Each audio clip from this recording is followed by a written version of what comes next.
So Tim, tell us about yourself. Your beginnings, how you became an investor, your private life, and what you do.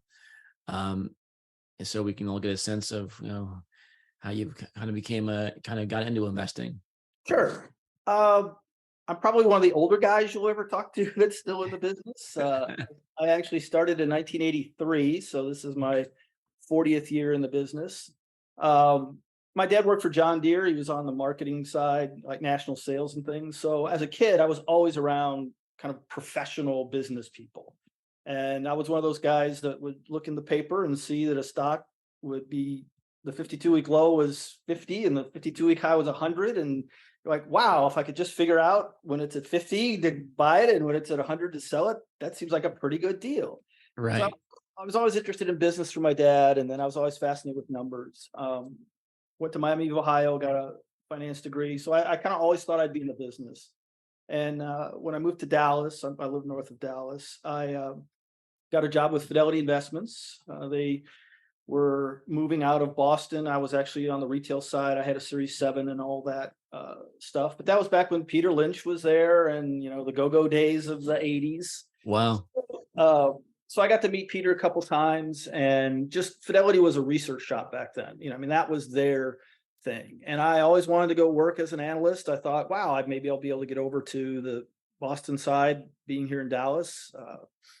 That wasn't going to work out for a lot of different reasons. Have an MBA and never really wanted to go to Wharton or someplace. No offense to Wharton, but that's just Right. my style. So I left there. Worked for a private broker dealer for 10 years. I was the trader. I was the analyst. I was the guy that filed the forms. That was a very educational thing. It was like a three-man shop. I got to trade back when Madoff was, a real firm and not a fraud and doing. They got acquired. I went to work for a guy named David Tice, who some people may know.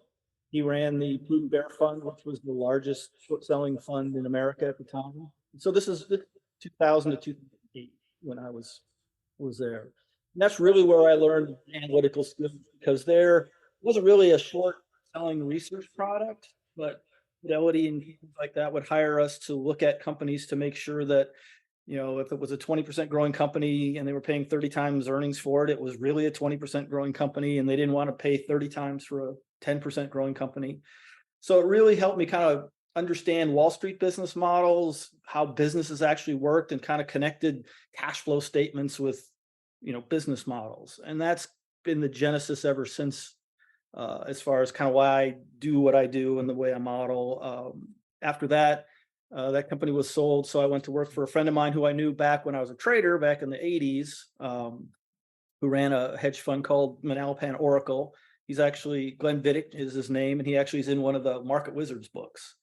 So there I was director of research and a partner, and it was a long, short fund. And so we were there from 2008 to about 2012 or 13. So we survived the crash and the nonsense and all that. And Mhm.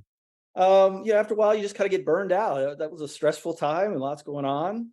I do have a second career that I've had for 30 years as a sports photographer, which kind of takes me away from the day to day. It's my night job that was a hobby that's now a night job. So that gives me the right brain, left brain perspective. So I've done everything in the business except a compliance officer pretty much. And Right. there's no upside to being a compliance officer. So that's kind of how I got to where I'm at. When COVID happened, all my photography stuff went away, and then that's kind of how we ran into each other. A Zoom call on one of the companies. I can't remember who it was, and I've followed you from before and liked your style. So that's kind of how we got to the present.